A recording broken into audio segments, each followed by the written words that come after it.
Time, Dr. Karla Turner. Thank you. Can anybody see me out there?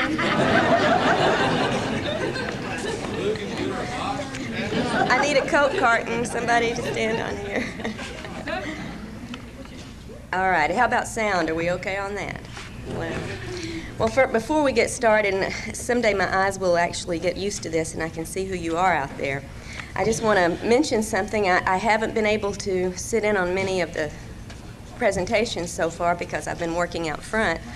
And I don't know if anybody has made a big to-do yet over the fact that this is the 7th Ozark UFO Conference. Has everybody already celebrated that and I missed it? Well, this is the 6th one that my husband and I have been to, and I really want to thank Lou Farish for one more excellent weekend, if I survive it, that is. And, Lou really makes it feel very natural and effortless and so easy to be here, but I think Lou would agree with me that that's probably an illusion. I think it takes hours and hours and weeks of work on his part for us to come here like we do every year and listen and share and catch up with all our old friends and, for me at least, meet a lot of new ones. And all the while, we're getting, so much of the recent information in this field from some of the most committed researchers and reporters and investigators out here. Although maybe I shouldn't say committed. Maybe I should say dedicated instead. I don't think any of them have been committed lately, and let's just hope it stays that way. I'll tell you, though, with all the apprehensions, I hate to get serious on Saturday morning, but with all the apprehensions I have heard voiced in the UFO community and other communities over the past year about all the escalating social and political and scientific and religious repression and suspicion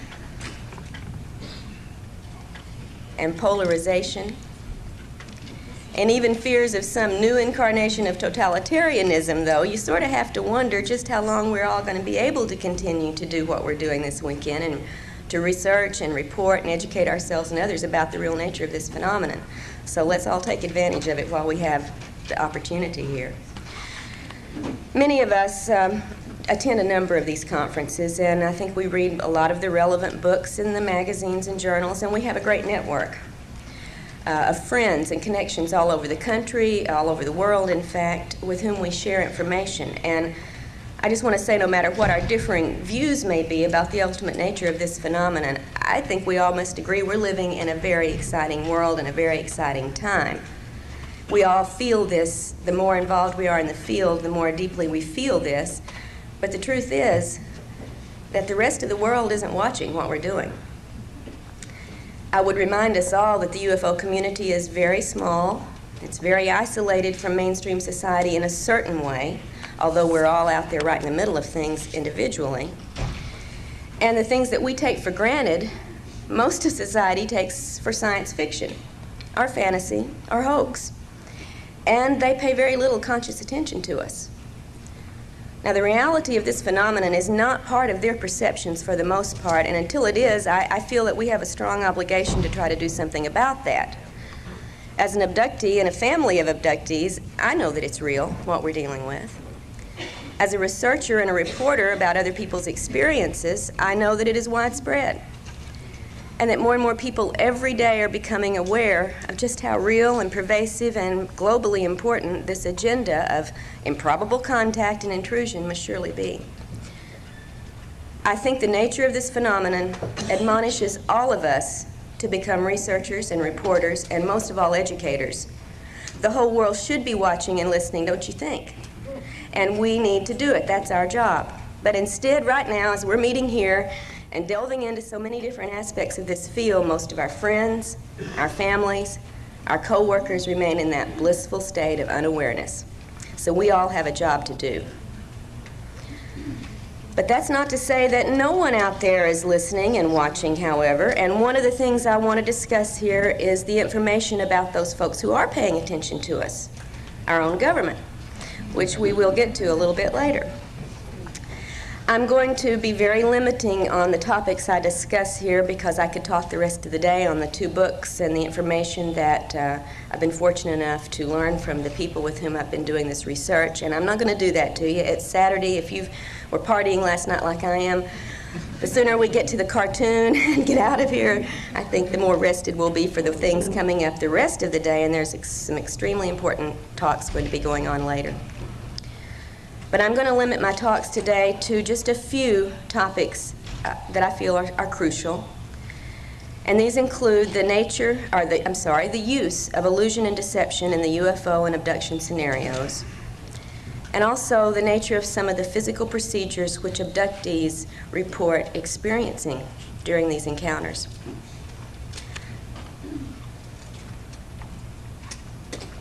Since 1992, when my family's personal account was published in Into the Fringe, I've been engaged in 2 fairly lengthy investigations. And the results of this work we recently published in the books Taken, Inside the Alien Human Abduction Agenda, and Masquerade of Angels. And although Taken was published first, I'd actually been working with Ted Rice and Barbara Bartholick on the research that led to Masquerade quite a while before the work in Taken. So I'm going to refer to Masquerade's material first this morning. And then I'm going to look briefly at the reports of the 8 women who contributed their accounts to the material in Taken. And as I do so, I just want to point out again several important correlations to some of the things in the material from the women in Taken that had already turned up in the work that Barbara and I were doing with Ted Rice. So both of these discussions will be brief, and I will take the final half hour or so of my allotted time for a video presentation of some of the many drawings and photos and a video excerpt that from women involved in the Taken project that I was unable to include in the book.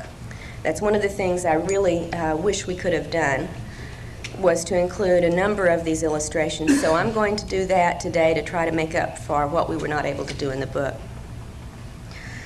In 1991, when I first met Ted Rice, I was naturally intrigued by his memory of a mass abduction experience in Shreveport, Louisiana. But I had no idea that looking into his report would lead me into areas that I'd never had to deal with before in this field. Accounts of angels and apparitions, of bargains made with ghostly guardians, of spiritualist philosophy and psychic work assisted by spirit guides. I mean, all of this was part of Ted's extraordinary experiences, but it was not anything in my field of expertise, believe me. But in listening to Ted's accounts, I began to see evidence that was more familiar to me, thank God, evidence that was very consistent with UFO sightings and abduction reports that I'd already come to know about. And since Ted had recalled an abduction involving a number of people, I wanted to see, first off, if there were any confirming evidence that we could locate. And as we proceeded, Barbara and I, with interviews of many of the people from Ted's past, as well as his more recent experiences in the present, we did find that such evidence actually was available and surfacing in consciously recalled events attested to by a number of witnesses. In fact, 4 of Ted's neighbors described unusual events, also consciously remembered, from the night of the mass abduction that Ted had remembered in 1989. Now, 2 of these witnesses were so disturbed by their memories of these events that the fear level was so high they wouldn't even let us include their accounts in the book. They shared them with us privately. So I would point out one thing for those of you who are not involved in direct investigation and working with abductees, that contrary to all the debunkers' claims that abductees and UFO witnesses tell their story for some personal gain, it's actually very difficult for those involved to risk coming forward with their accounts. And I would say for 99% of those who do make their experiences public, the resulting liabilities often outweigh the assets that they may gain from doing so. After thoroughly interviewing Ted about his conscious memories, we both felt that there were important gaps in several of these events that were worth investigating with hypnotic regression. And I'm not going to take time here today to argue the merits and the problems of regression work, but I will say that in my experience it's proven to be a very useful and manageable tool of research, and that without it I think we would be left to deal only with alien-controlled information which abductees are sent home with after their experiences. Now, it's important to note that at the time Ted began his work with Barbara and with me, he had been involved for most of his adult life in spiritualist work. An extraordinary series of encounters that he had in Sun Valley, Idaho, with a mysterious woman, beautiful and young, who called herself Maya, first introduced Ted to metaphysical matters and also made him aware of his own psychic abilities. I would remind you that Maya is the Hindu term for illusion, by the way, and that Maya also turns up in a number of other people's experiences, often in the guise of some Pleiadian star being. Ted, at the time of meeting his Maya, had no thoughts on these lines, no information about such things, and certainly took her simply to be the very mysterious, beautiful woman that he experienced. In the account in Masquerade of Angels, however, you will find that there was more mystery to Maya's presence there in Sun Valley than Ted had any idea of at the time he was engaged with her. Still, coming face to face with his own abilities through some of these encounters and time spent with Maya, Ted was very reluctant to pursue these ideas or this ability he apparently had. And it was several years later before circumstances propelled him into psychic training and his involvement with the spiritualist church.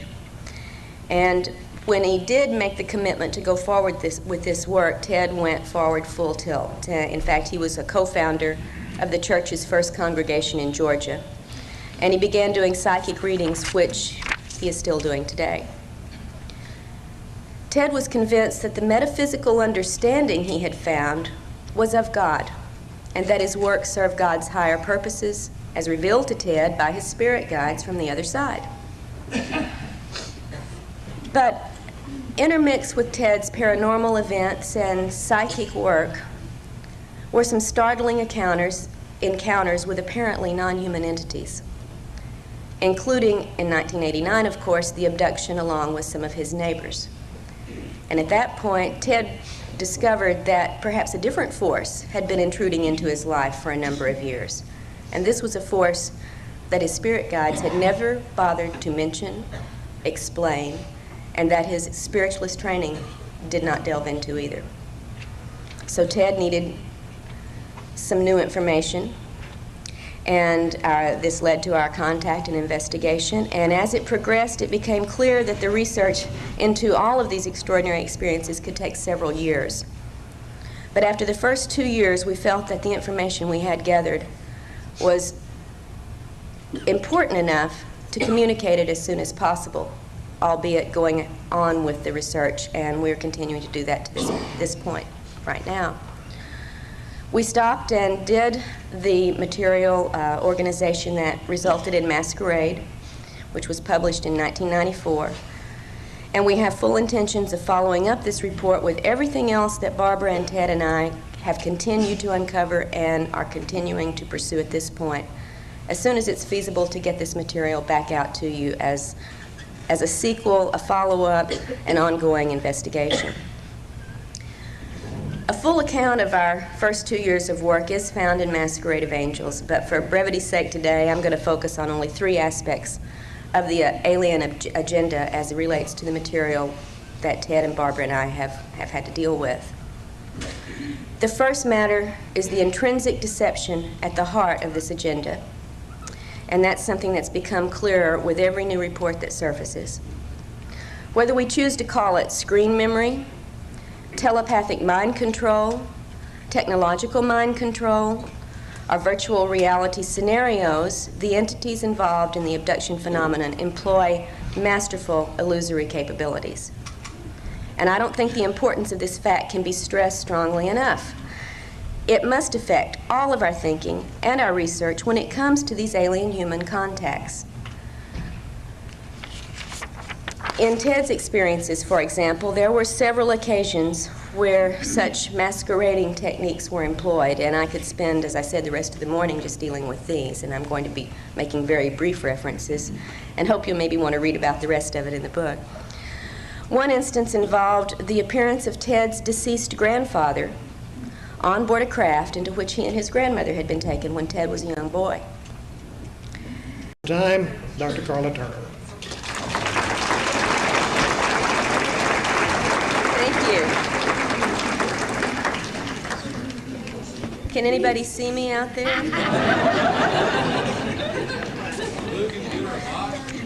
I need a Coke carton, somebody to stand on here. All right, how about sound? Are we okay on that?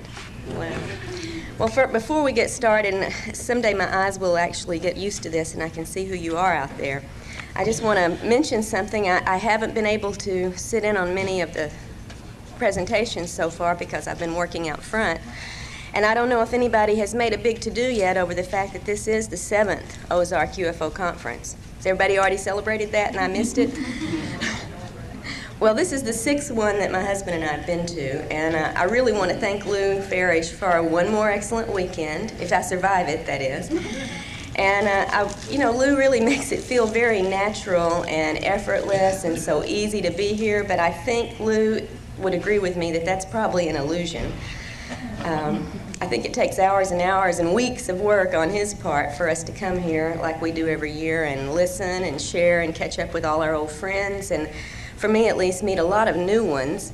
And all the while, we're getting, so much of the recent information in this field from some of the most committed researchers and reporters and investigators out here. Although maybe I shouldn't say committed. Maybe I should say dedicated instead.